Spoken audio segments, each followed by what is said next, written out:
di balik seseorang yang sedang mencari ilmu. Di antaranya tentang keutamaan ilmu dan fadilah apa saja yang didapat kalau kita sedang mencari ilmu. Baik Bapak Ibu yang dirahmati oleh Allah Subhanahu wa taala, kita langsung baca hadisnya. A'udzu billahi minasyaitonir rajim. Bismillahirrahmanirrahim. Haddatsana Abdullah Haddatsani Abi Haddatsana Yazid bin Harun Anil Hasan an Abi Karimah Haddatsani rajulun min ahli al-Basrah an Qubaisah bin al-Mukhariqi.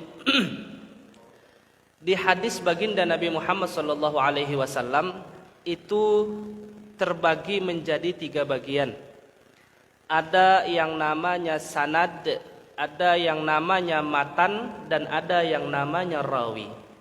Sanad bunyinya adalah seperti ini: haddatsana, haddatsani, akhbarana, akhbarani, anba'ana, anba'ani, qala, an. Itu istilah dalam ilmu hadis namanya sanad. Kebetulan di hadis ini sanadnya cukup panjang, tapi inti hadisnya akan bercerita tentang seorang sahabat baginda Nabi Muhammad sallallahu alaihi wasallam yang bernama Qubaisah bin Mukhariq. Secara umum kisahnya, Sayyidina Qubaisah adalah sahabat Rasulullah sallallahu alaihi wasallam, sekalipun umurnya sudah tua tapi tidak pernah bolos ngaji kepada Rasulullah sallallahu alaihi wasallam.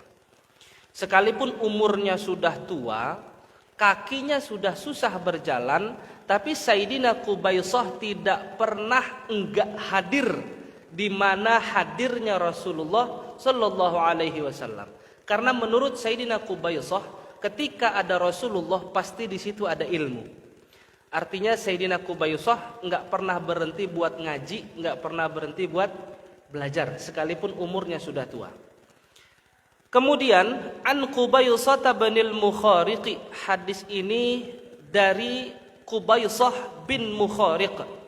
Qala, beliau berkata, ataitu Rasulullah sallallahu alaihi wasallam. Satu ketika aku mendatangi Rasulullah sallallahu alaihi wasallam.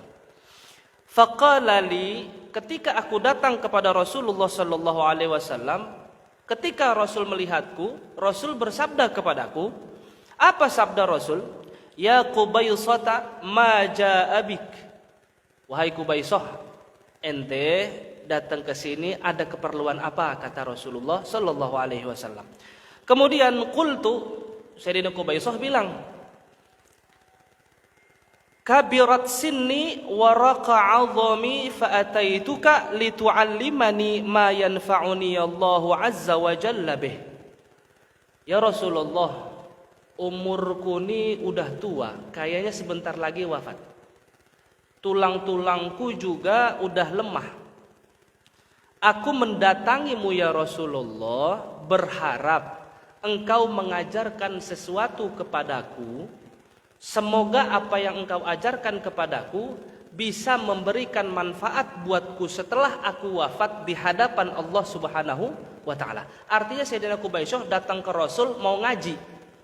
Intinya ngajinya beliau semoga diajarkan sesuatu yang bisa bermanfaat setelah beliau meninggal. Kemudian qala, Rasulullah bersabda lagi, ya Qubaisah, ma mararta bihajarin wala syajarin wala madarin illa astaghfara lak.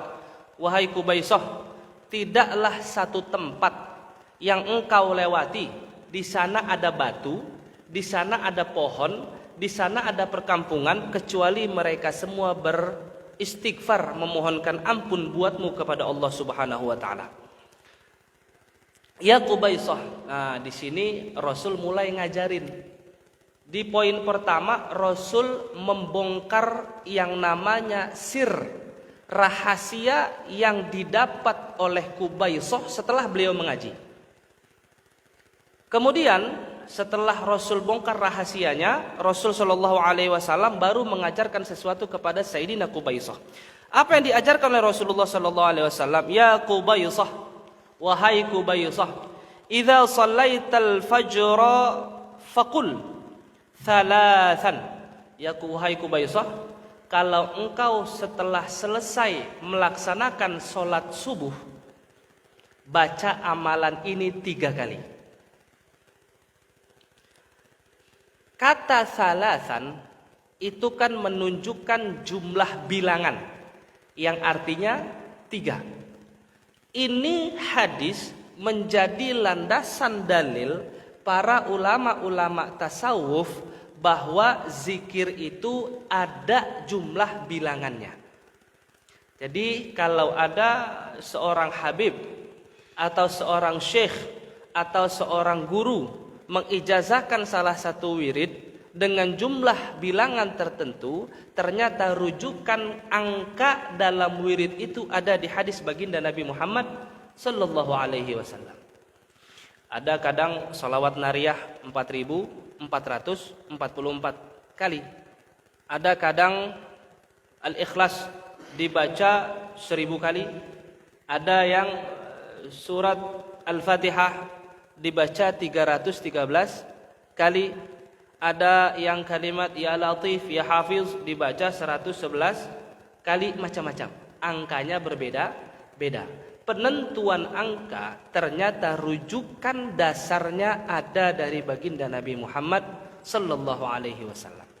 Jadi Rasul ngajarin ke Sayyidina Qubaisah, habis sholat subuh baca ini 3 kali, kata Rasul. Apa yang harus dibaca?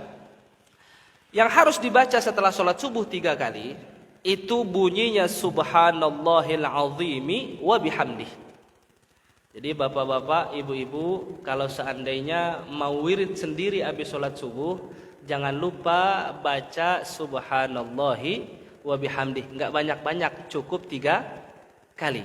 Apa fadilah, keutamaan dari membaca Subhanallahi wa bihamdih? Rasul katakan tu'afa minal ama. Orang yang baca wirid ini 3 kali dihindarkan atau dijauhkan atau disembuhkan oleh Allah dari kebutaan. Kalimat tu'afa itu memang maknanya disembuhkan, tetapi secara lebih luas lagi tu'afa maknanya menyehatkan mata orang yang baca. Jadi kalau mau mata kita teglek bahasa mana Pak ya? Bahasa enaknya apa ya? Tajam. Kalau mata mau tajam, itu sering-sering baca Subhanallahil azimi wa bihamdih. Ataupun bahkan di Mesir itu, kalau ada orang yang bermasalah dengan matanya, datang mengadu ke salah seorang syekh, syekh itu akan menganjurkan orang itu untuk membaca wirid Subhanallahil azimi wa bihamdih. Dan tidak sedikit di antara mereka yang kebutaannya itu sembuh. Salah satunya saya ada guru di daerah Tonto itu, namanya Syekh Abdul Malik Sya'ban. Beliau pernah bercerita bahwa ada tetangga beliau datang ke salah seorang syekh yang di Mesir itu terkenal seorang waliullah. Ketika datang, ya Syekh, doakan saya semoga mata saya bisa melihat lagi, kata orang ini. Kemudian Syekh itu bilang, ya sudah, nanti kamu pulang ke rumah, baca saja Subhanallahil azimi wa bihamdih 3 kali atau lebih juga enggak apa-apa. Alhamdulillah, karena istiqamah, dengan rahmat Allah orang ini bisa ngelihat lagi.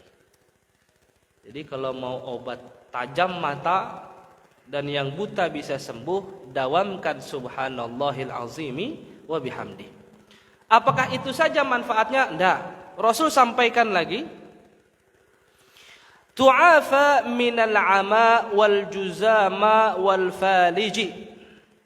Jadi ada 3 nikmat kalau kita mengamalkan Subhanallahi wa bihamdih, Subhanallahil azimi wa bihamdih.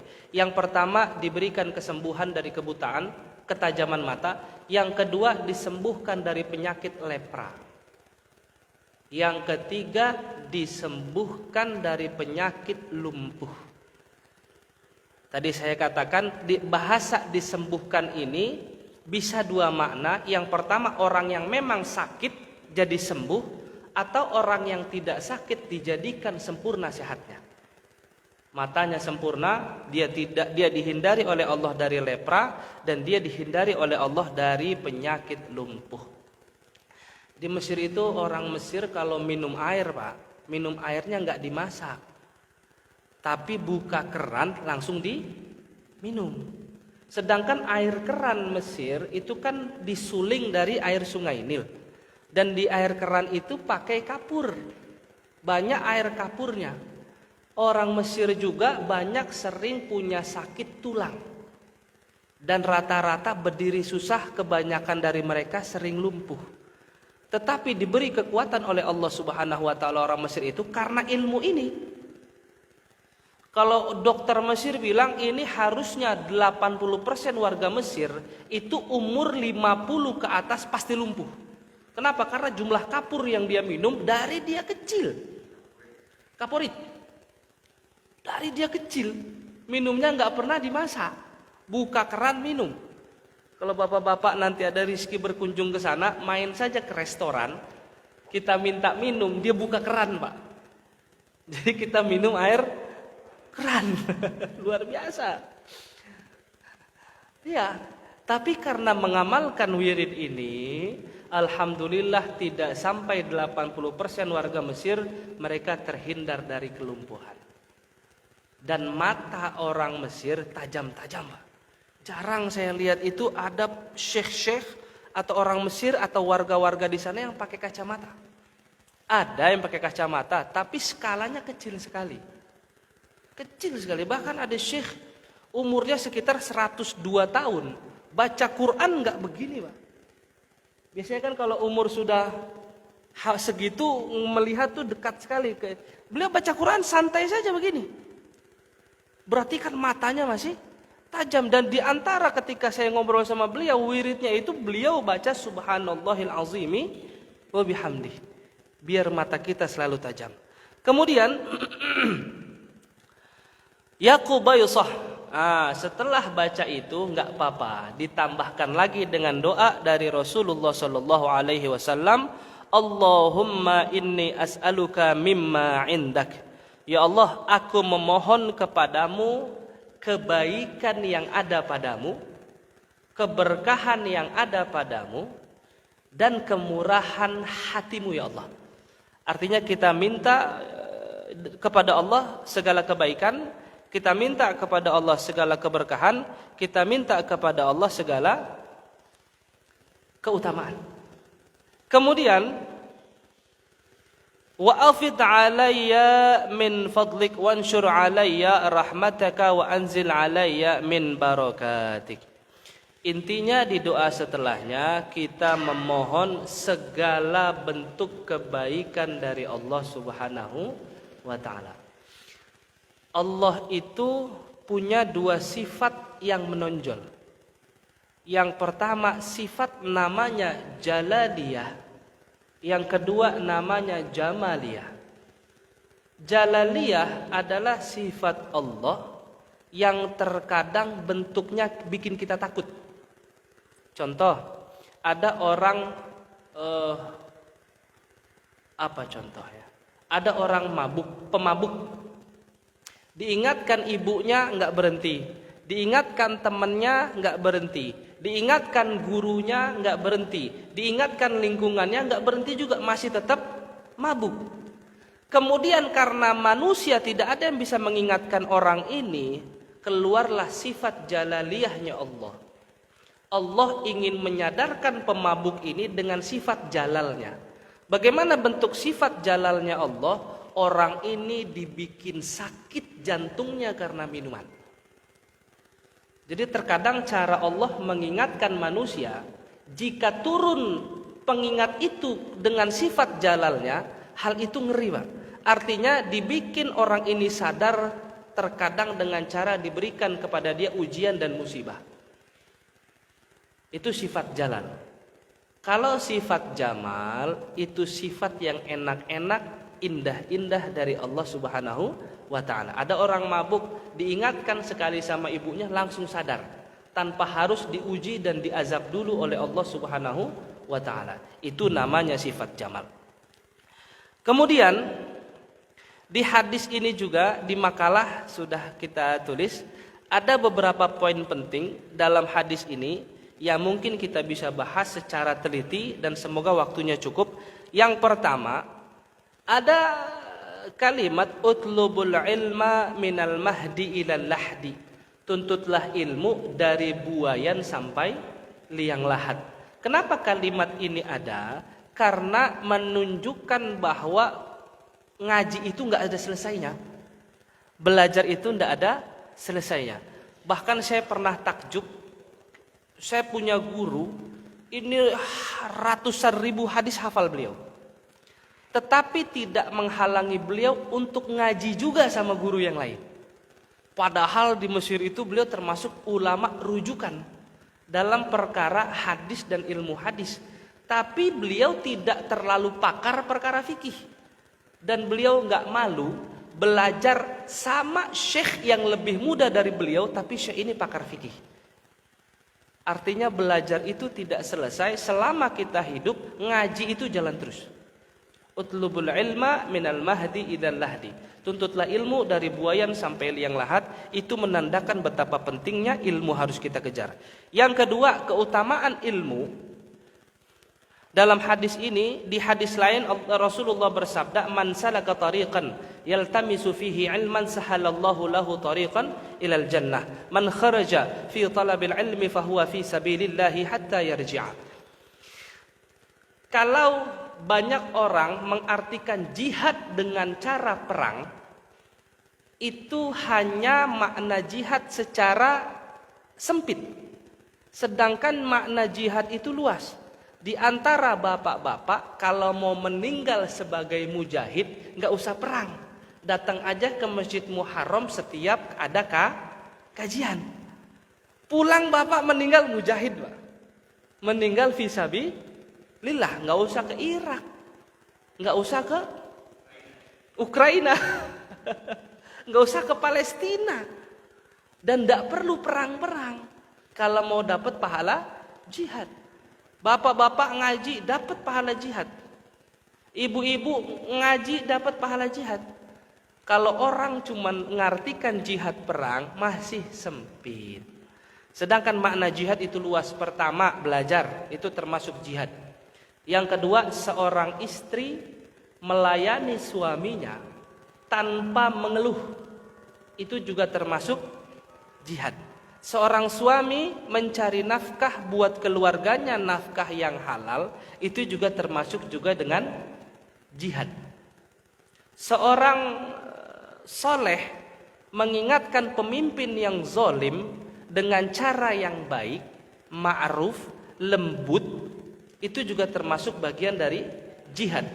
Tapi yang terakhir ini hati-hati buat bapak-bapak.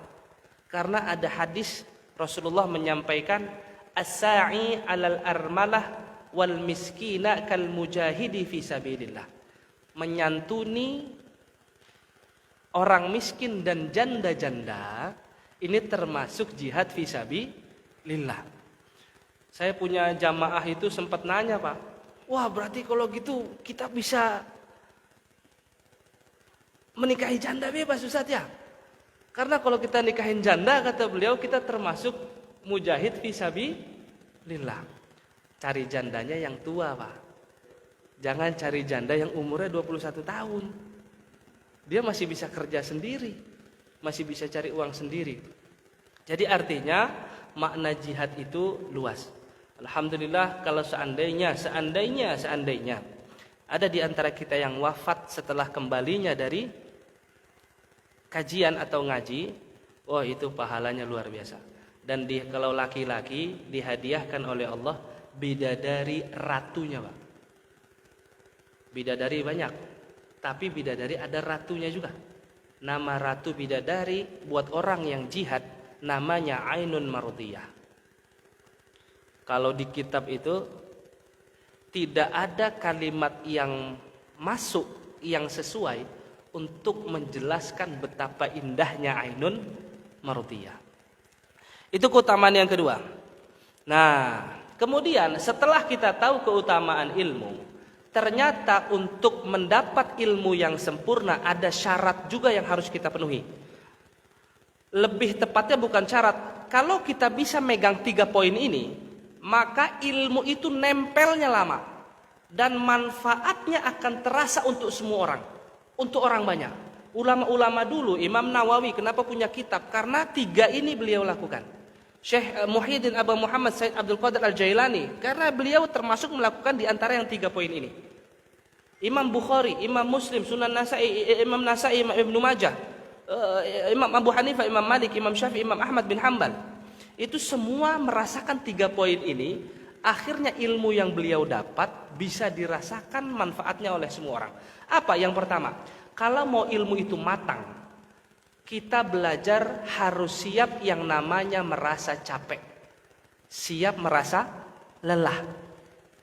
Dikatakan di sini ada kalimat di makalah ada di halaman kedua kalau tidak salah, apa ketiga? La yustata'ul ilmu birohatil jasad. Tidak bisa ilmu itu didapat, akan sangat sulit ilmu itu didapat kalau kita cuma berleha-leha. Artinya datang dengerin ngaji tanpa keseriusan, ilmu itu susah nempel. Kemudian dikatakan lagi oleh kalimat ini, wa ma ladzatu illa ba'da ta'ab. Tidak ada kenikmatan bisa kita raih kecuali setelah kita merasakan lelah, capek. Kemudian ada lagi kalimat la yatlubul ilma illa bidhaiqin nafas. Buat orang yang sedang menuntut ilmu harus siap jika seandainya dalam proses menuntut ilmu itu dia merasakan kesempitan hidup. Di sini saya juga tuliskan beberapa contoh kisah. Yang pertama Sayyidina Ubaidillah. Sayyidina Ubaidillah ini beliau tidak orang kaya, bukan orang kaya. Ngaji beliau, cari guru, tapi beliau ngaji cari gurunya jauh dari rumah. Tentu beliau bawa bekal pakaian untuk selama beliau tinggal ngaji. Ketika ngajinya jauh, namanya ngaji, dia tidak kerja.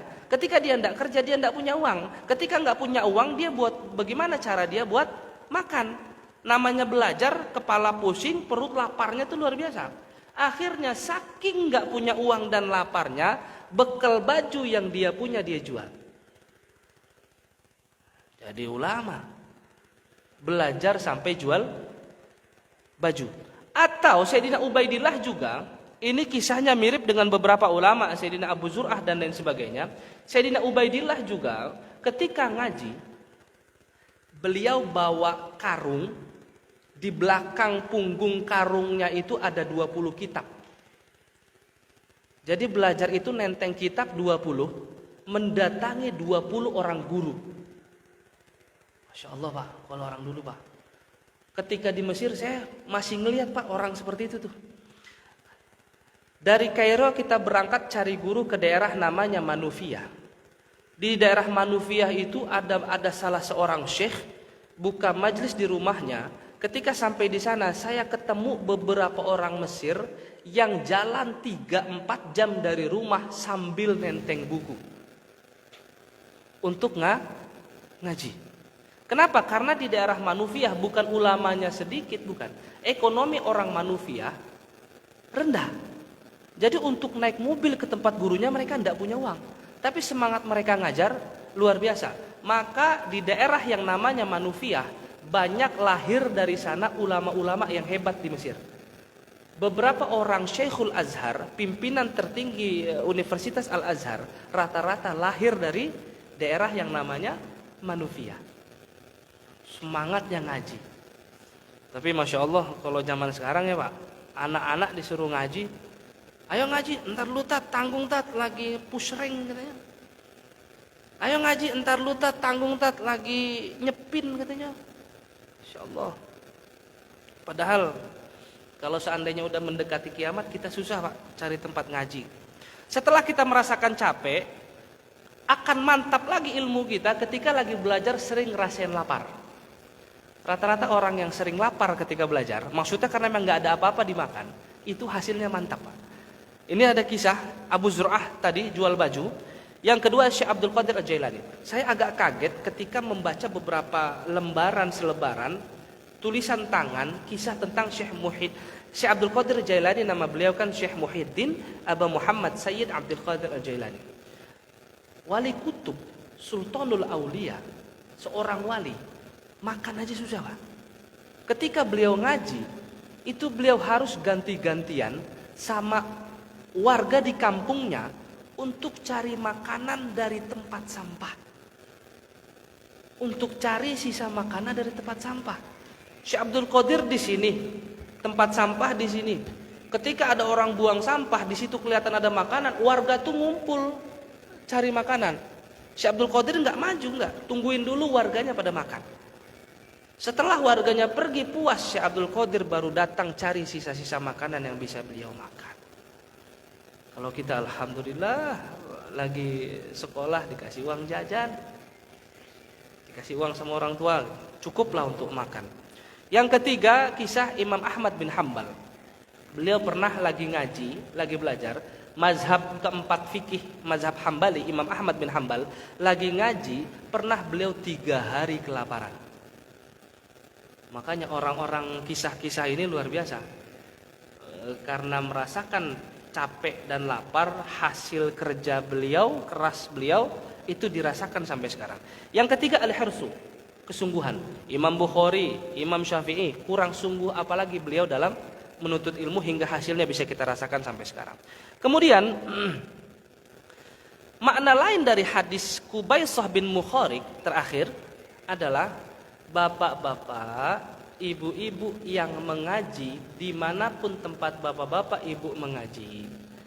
Kalau guru saya bilang karena hadis ini ya Pak, saya pernah ngaji perjalanan daerah namanya Kafar Kuretna, Tonto, dari Kairo itu sekitar 5 jam perjalanan. 5 jam perjalanan ngaji ke daerah Kafar Kuretna. Ketika sampai di Kafar Kuretna ketemu Syekh itu menyampaikan kepada kita, Muhammad, kalau kamu mau pulang ke Kairo, kalau bisa cari jalan yang muter. Cari jalan yang muter maksudnya cari jalan yang agak jauh. Saya tanya, Syekh, kenapa saya harus muter padahal ada jalan yang lebih cepat? Enggak ya Muhammad, kamu kan sekarang habis ngaji sama saya.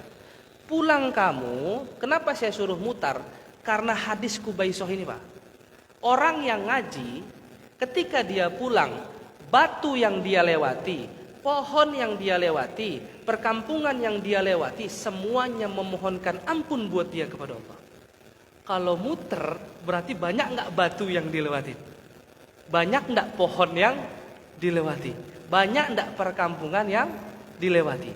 Oh, saya bilang, oh karena itu Syekh, saya harus muter. Oke, perjalanan saya awalnya 5 jam. Pas pulang benar-benar muter. Saya beberapa orang Afghanistan yang ngaji ke sana, itu pulang itu sampai hampir 9 jam. Karena kita senang Pak, tahu yang kita lewati banyak batu, pohon dan perkampungan, memohonkan ampun kepada Allah buat kita yang setelah selesai mengaji. Bapak Ibu yang dirahmati oleh Allah Subhanahu wa taala, alhamdulillah, semoga ketika pulang nanti banyak batu, pohon, kampung minta ampun. Ustadz, batu kan benda mati, pohon kan mati dari ilmu teknologi manusia, perkampungan kan mati, bagaimana cara mereka memohon ampun? Enggak Pak, benda mati itu hitungan manusia, tapi hitungan Allah semuanya enggak ada yang mati. Bahkan di akhirat nanti, tembok ini Pak, mic, aqua, handphone, semua ini akan menjadi saksi penolong, saksi pembantu yang membantu kita, amal kita itu bisa dibuktikan di akhirat kelak. Nanti HP ini ngomong, oh si Ikram ngaji kemarin, oh tembok ini bilang, oh bapak ini ngaji, oh ustadz ini ngaji, oh ini. Itu semua jadi pembuktian, semuanya hidup di pandangan Allah Subhanahu wa taala. Dalilnya apa? Dalilnya ada di ayat Quran bahwa apa yang ada di langit dan di bumi semuanya senantiasa bertasbih kepada Allah. Kalau bertasbih artinya aktif. Kalau aktif artinya hidup. Yusabbihu lillahi ma fis samawati wa ma fil ardh. Semua yang ada di bumi, di langit senantiasa bertasbih kepada Allah Subhanahu wa taala. Baik Bapak Ibu yang dirahmati oleh Allah Subhanahu wa taala, alhamdulillah selesai kajian kita, hadis ketiga, kitab 55 wasiat baginda Nabi Muhammad sallallahu alaihi wasallam. Mungkin saya mengajak kalau bisa ajak anak-anaknya Pak ikut ngaji juga. Karena sekarang kita sudah kekurangan orang yang mengerti agama secara kafah. Bukan hanya Islam saja yang secara kafah. Terjadinya perbedaan pendapat hingga berkelahi, terjadinya saling membid'ahkan, terjadinya saling mengkafirkan karena tidak banyak orang yang mengerti ilmu. Kalau sudah banyak orang yang mengerti ilmu, mustahil ada yang namanya saling bid'ah, ada yang namanya saling mengkafirkan, ada yang namanya saling menyalahkan. 11 tahun saya tinggal di Mesir Pak, tidak pernah saya temui sekalipun ada orang berdebat perkara bid'ah. Sekalipun. Di 11 tahun saya tinggal, ternyata kesimpulan saya, orang Mesir gak gampang bid'ahin orang lain karena semuanya ilmunya mumpuni. Kalau gampang bid'ahin sudah bisa dipastikan itu ilmunya tidak mumpuni. Sederhana, saya boleh membid'ahkan orang lain dengan syarat. Kalau di Indonesia saya lihat gampang sekali orang mengkafirkan dan membid'ahkan orang lain tanpa melihat syarat. Syarat orang boleh membid'ahkan, dia harus jadi mujtahid mutlak mustaqil. Apa arti mujtahid mutlak mustaqil?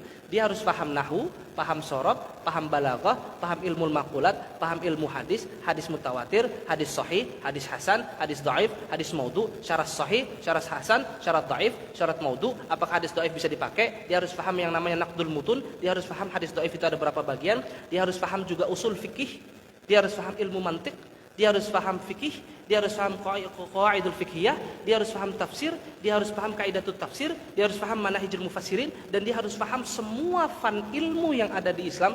Dia harus jadi pakar. Kalau belum jadi pakar, menyalahkan orang lain dengan amalannya itu adalah perbuatan yang tidak pas. Begitu Bapak Ibu yang dirahmati Allah Subhanahu wa taala, semoga bermanfaat.